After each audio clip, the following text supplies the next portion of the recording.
Welcome to Dawg Day Afternoon, your home for free NBA picks and best bets for Thursday, March 31st of 2022. I'm Gilles Gallant with FTNBets on a show powered by the FTN Network. I'm joined as always by the esteemed producer, Daquan Young. Quan, we got the sweep on the last show, but as Denzel says, in our highest moments, that's when the devil comes for us. So we got to be careful here because this is when the regression comes. This is when everybody wants to come in and tail, and this is when we hopefully don't fall flat on our faces. But we've been pretty solid with the picks so far through 6 shows together, man. We're 12-6 plus 7.9 units. We got to be transparent. We got to take the good with the bad. And speaking of the good with the bad, we've got an absolute stud joining the show today. Iain MacMillan of BetSided is coming on for the second half of the show. He's going to give his top bets for tonight. He might even be on fraud alert. You never know. He's always got a team on his mind that he probably thinks is some sort of fraud, and it's always hilarious to see because it usually actually comes and rings true. You really never know with this guy. But Quan, how are we feeling going into today? I feel good, man. I was completely wrong about the blowout factor, and here's some foreshadowing. You're rolling with a big time alpha, a guy that you said on Tuesday was probably one of the alpha dogs in the NBA. So I look forward to your pick, Beta Omega and alpha pick today. So if you're tuned 100%. Be wary. All right. Now, before we get started with the picks, all of my picks today are brought to you and bet on at Caesars Sports. And if Caesars is available in your state and you haven't signed up yet, now is the perfect time. Use the code FTNBetsCaesar. That is FTNBetsCZR. And Caesars Sportsbook will give you an $1,100 free bet just for signing up. Now, if you already have a sportsbook account with another spot, get another one. Having multiple sportsbook accounts is essential for prop betting and line shopping. It's something I do every day to get the best odds, and consistently, Caesars has been my go-to for finding the best plus money options. Sign up now with Caesars Sportsbook today. All right, for anybody who hasn't watched the show before, I just want to remind you, here's how it works. I'm going to give you my Omega pick, my Beta pick, and my Alpha pick. Each one is ranked based on my confidence of me winning this bet. We'll start with the Omega pick. And it's been a little bit of a darling of Dawg Day Afternoon for us, Quan, and we're already seeing some line movement towards this game. I bet this overnight, and it was still at this line this morning. We're taking Pistons plus 11. Versus the Sixers at minus 110. It's actually now down to minus 9.5. I would still play it at this spread. And again, this isn't the first time we bet on the Pistons to cover on the show. Been a cash cow. We actually took them a money line at home in this spot. Now, Quan, I'm not really a big trends guy, but check this out. Pistons are 15-0-2 against the spread in their last 17 games as an underdog. And the reason why I bring that up is because they've been an underdog in the last 17 games. There's not really a lot of opponents that they face where they would be considered the favorite. In those games, 8-9 straight up, just disrespected by the bookies. A lot of profit if you would just blindly bet them in that span. For example, 2 nights ago when we bet in this game between Brooklyn and the Pistons, they were 12.5-point home dogs to Brooklyn. And they needed KD to go in like God mode in order to lose that game. And for the Sixers, they've been kind of sloppy recently, Quan. For the month of March, which coincides with James Harden arriving to Philly, he actually arrived at the beginning of February, but let's just use March for these metrics here. They rank 17th in opponent field goal percentage, 20th in opponent free throw attempts. They're only forcing 11.7 turnovers per game. That ranks 26th. And why I bring up those metrics is because prior to that trade, they ranked top 10 in those categories. So their defense is seeing a little bit of regression here. And I will say, someone who I trust immensely in Sharky Waters Nation, he's been on the show, friend of the show. He's also on this pick, but I've seen a lot of other cappers on it too. Now, I'm not saying that means you should fade the pick. It just does make me a little bit worried when we get to groupthink and how many people are on it. But whatever, the way I look at it, man, it's just too many points to give the Pistons at home against the Sixers. Give me Philly. Give me the Sixers. Fading. What do you think about that, Quan? The Pistons have been playing tough after the break, and that's something I think we talked about last week when we took them. I forgot which game it was, or you took a K prop, and it's just talking about how they've responded after the break. And it's a young team. It's a team I think will have a bright outlook in the future. And tonight they're playing against probably a team in the Eastern Conference that has to pick it up going into the playoffs. But at home, I don't know if I like it. because there's always that what Pistons team's gonna show up. And what Sixers team is going to show up. Exactly. Yeah. Is Harden going to play outside of his mind and they're going to dominate, or are the Pistons going to keep it close? But, you would think in this spot that the Sixers are going to need to kind of show that they're at the top of the Eastern Conference, because they're one of the teams that are expected to be up there. So I would stay away from it personally, just because I hate large spreads, because you're watching and it's an intensity, because you get that blowout factor when the team goes up 10 and you don't know how the other team's going to respond, especially a young team like the Pistons. Yeah, we saw that a lot with Nuggets Pacers, for example, yesterday. Like, Nuggets were probably double-digit favorites, but they ended up leading by like over 20 going into halftime, and then coming into the final quarter, it was pretty much a tie game. Like, Indiana just came out of nowhere and just fired back in. And then you see in the opposite side of things, Pelicans are like 12, 13-point favorites against the Blazers, lose outright on the road. So, again, I understand what you're saying, but I think this is one of those times where you're getting a Pistons team that is maybe still a little bit undervalued. In fact, I'm actually probably going to sprinkle on their money line too, sitting at plus 400. All right, now we're going to move over to the beta pick. We're going to be looking at another NBA money line underdog. And a team that got a little bit of a jolt with their all-star coming back. We're taking the Clippers money line at plus 150 versus the Bulls. Already seeing huge line movement down to plus 115. I believe that's because once they ruled Paul George back in, I would still play it at the plus 115. Obviously, just not as much value as if you would bet it this morning. And to me, even as an underdog, I just think it's a disrespectful line. Like, if Paul George is in the lineup, PG-13 looked like his all-star self last game, 34 points, 6 for 9 from three-point range. They did play each other back in November, and Paul George was on the court for that. And Chicago was a home dog, a 3.5-point road underdog.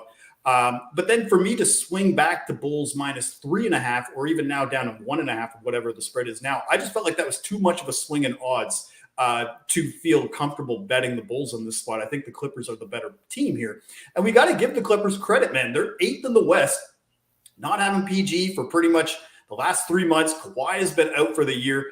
Top 10 defense still for the season. 6th in opponent field goal percentage, 9th in opponent three-point percentage. They just don't have enough offense. They're 25th in points per game, and it's because they don't have an all-star to put up points. And I think this will change things on how we view the Clip Show.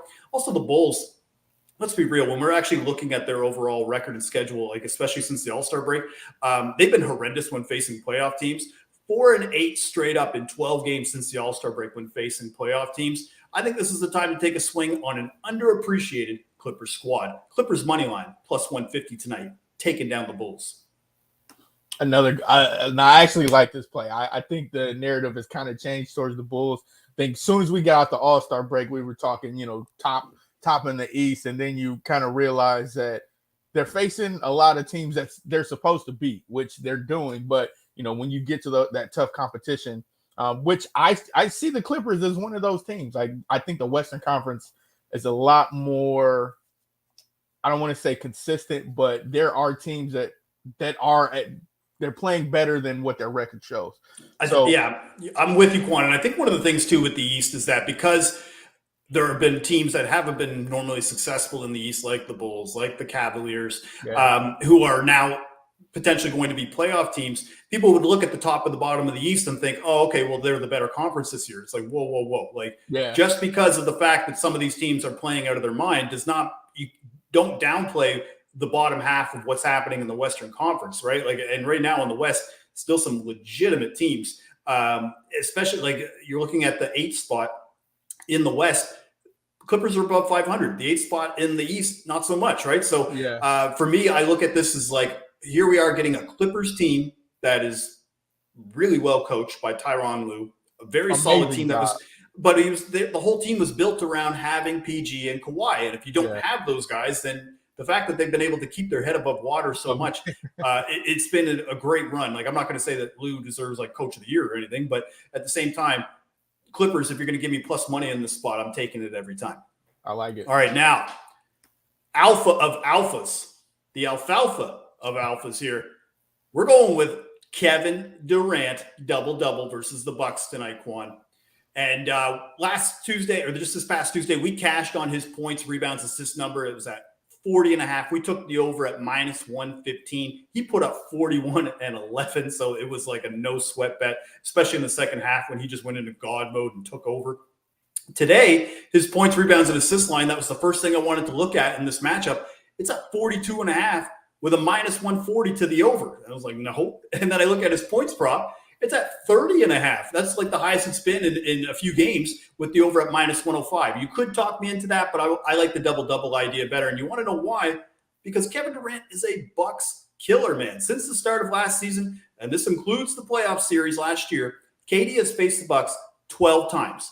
In those games, he averaged 34 points, 5.2 assists, 9.3 rebounds, and has a double-double in 7 of those 12 games.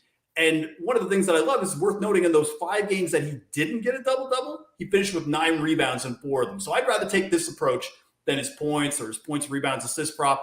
And it's not going to be easy because the Bucks are a very feisty rebounding team. But I still love it. I'm going to take Kevin Durant to get a double-double in this matchup at +200.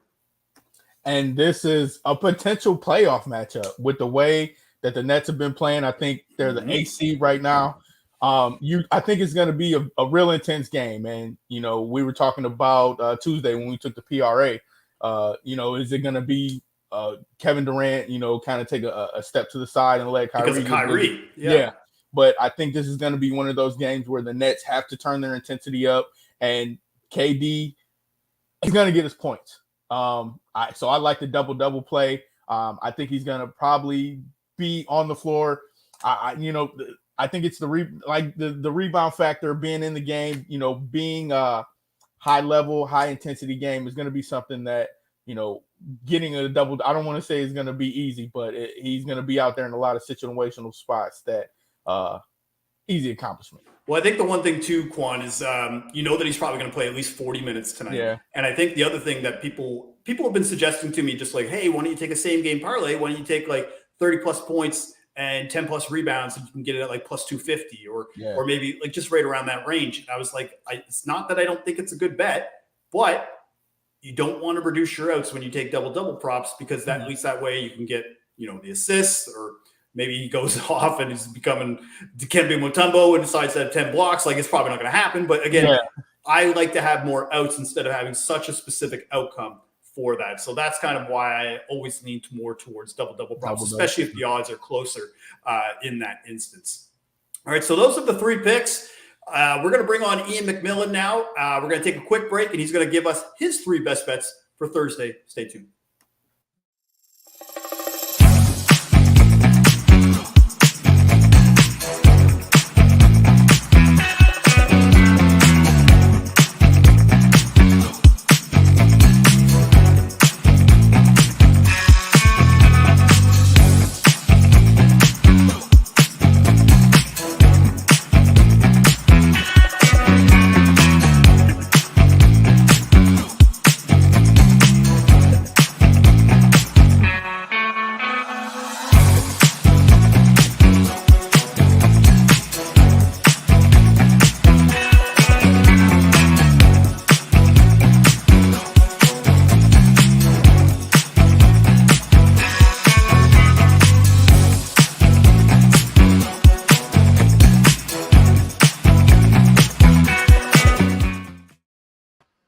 Welcome back to Dawg Day Afternoon. We've got Iain MacMillan of BetSided joining us today. Woo, that's some long hair, Iain. I love it. You letting it grow out now?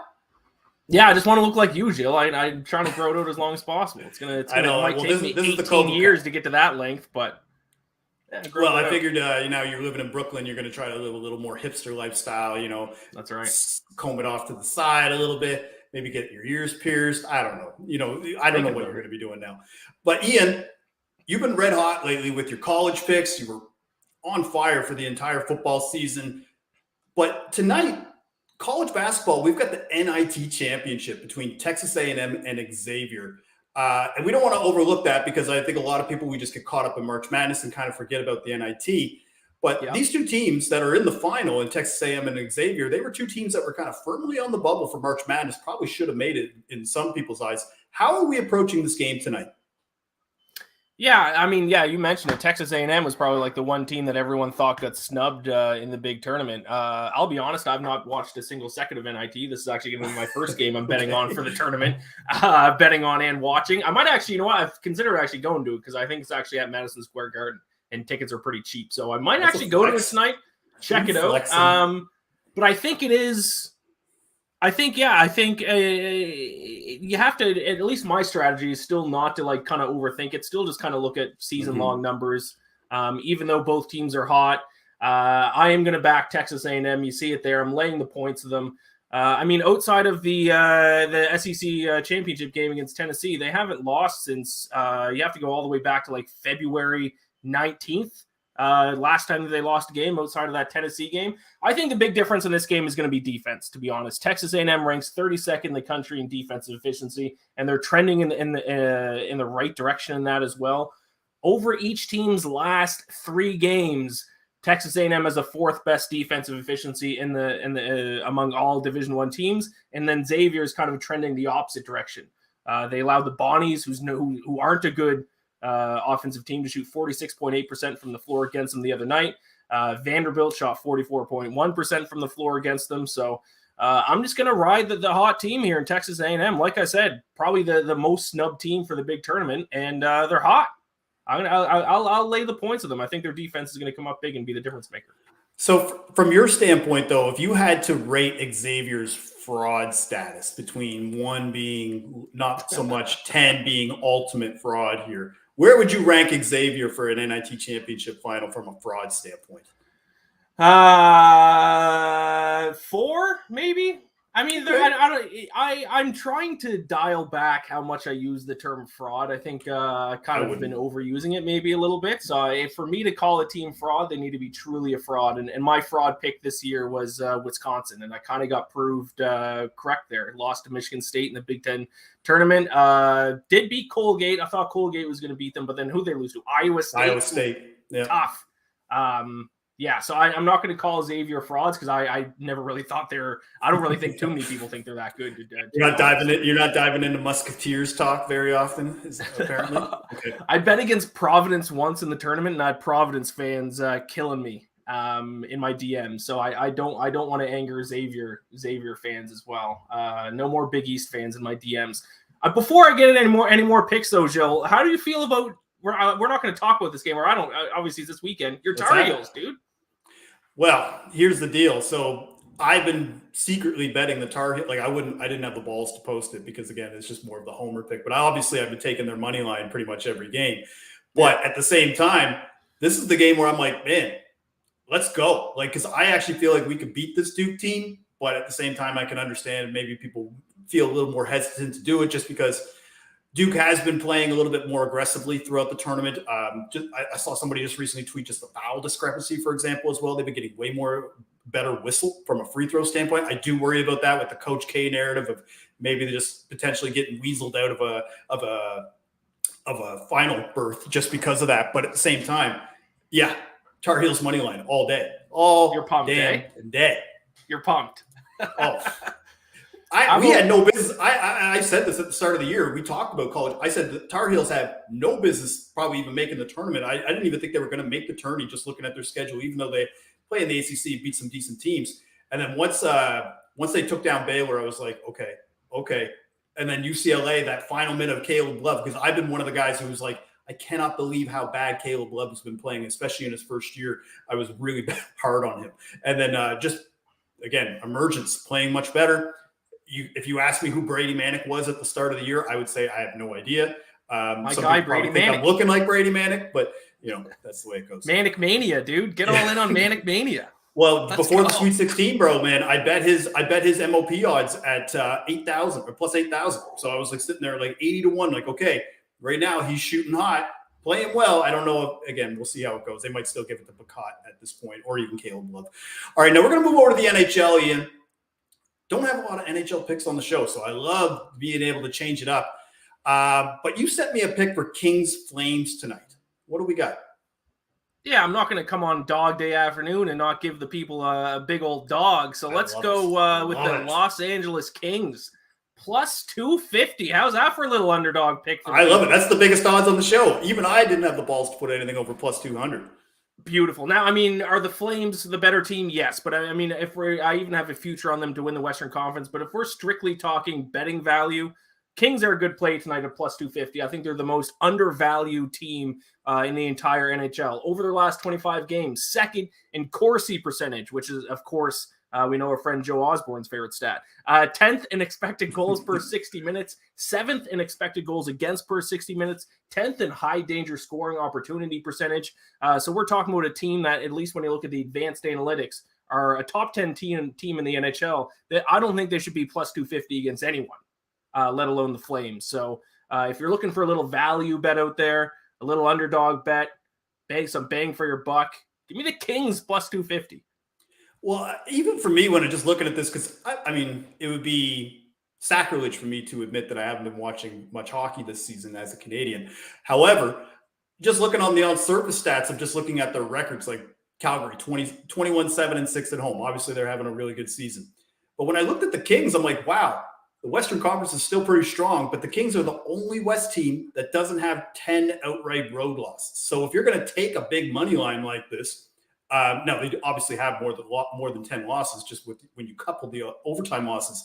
But at the same time, if I'm going to take a big dog like this, I like to take a team that at least I would have a shot in overtime, or at least have a chance like to get it to overtime. Nothing is worse really in sports, but NHL betting, when you take a big underdog like that and they just get pumped like 5-1 before the end of the second period, and your bet has no chance. Well, I was on the Kings last night in Edmonton, and they lost in overtime. So there was one of those overtime losses, but it was actually in shootout. It even went past overtime. So I've had bad overtime luck in the NHL lately. I think the last 4 times or 5 times I've bet on a game that's gone to overtime. I've been on the wrong side, but I just feel like even for NHL betting, like that plus 250, that just seems like a really high price for a money. Yeah, those prices should be reserved for like the Coyotes and the Canadians and the garbage teams, not the Kings. Leafs, Hey, let's I'm just teasing. Yeah, no. I know. We won't bash the Leafs too much here. All right, I'm going to move back to the NBA now. You've got your NHL pick in. I've already kind of bet this game for Clippers and Bulls. I took the Clippers money line this morning, and we're seeing a lot of movement now towards the Clippers. But you've got a player prop that you immediately stood out to you. What are you looking at for a player prop between Bulls and Clippers tonight? Yeah, I'm generally not an NBA guy, Gilles. You know this, but I do occasionally like to dabble in props, especially this season. And I've been pretty effective with them. My strategy is pretty simple, but like I said, it has been kind of effective for me. I mean, I'm not coming up with some brand new math equation with these rebounds or with You're not these pumping in formulas bets. and got exactly. betting models set up. Pretty easy. I look at a team's weakness and then I attack it. So the Clippers have been one of the worst rebounding teams in the NBA, 28th in rebounding rate. Yep. Only grabbed 45.3% of rebounds over their last 3 games. So what I'm going to do is I'm going to take Nikola Vucevic, if I pronounce that correct, Vucevic, over 10.5 rebounds. Like I said, pretty simple. The Clippers can't rebound, and Vucevic is averaging 1.4 more rebounds at home this season compared to on the road. So some home and away splits that favor this bet a little bit. I think we're getting some decent value because he's been kind of lacking in the rebounding department the last few games. But I usually like to look at season-long stats as opposed to just a recent short sample size. So I think he's going to have a little bit of a rebound game in the rebounding department. So give me Nikola Vucevic over 10.5 rebounds against the Clippers. I think that's a good spot. And I think from a capping standpoint, I'm kind of with you with the props. Like kind of what I like to do is actually look at the stats last. I kind of treat it just like touchdown scores, where I look at the odds first, then I look at the matchup, then I'll look at the stats. Because I feel like a lot of the time, if you just look at the stats, you could talk yourself out of almost every bet if you want to, like in a certain way. Or if you do talk yourself into it, that's when the opposite seems to happen. So I like to look at the matchup aspect of it.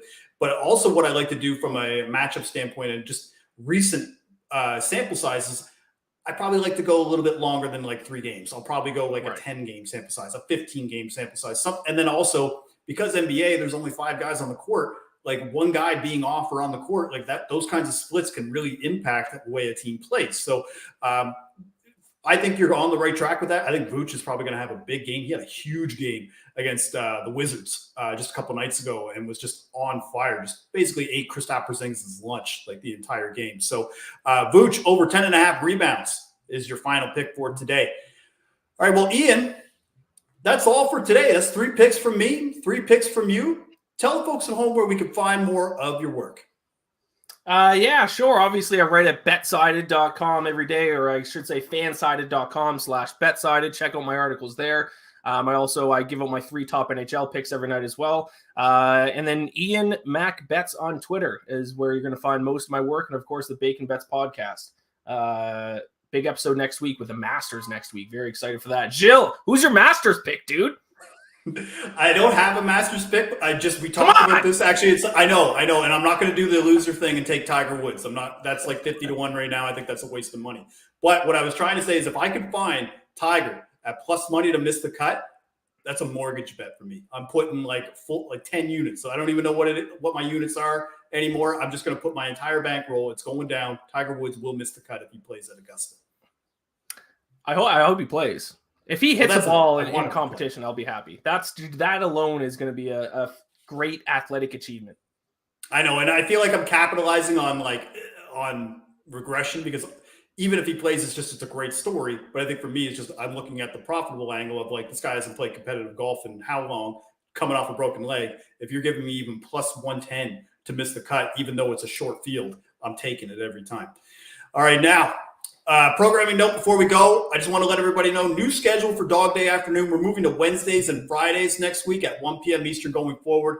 More NBA games. We'll be back on we'll be back next week on Wednesday with another special guest. And if you want my picks on Friday, they'll be available at FTNBets.com for Dog of the Day. As Iain mentioned, make sure to follow him at Iain MacBets on Twitter. You can follow me on Twitter at GDog5000.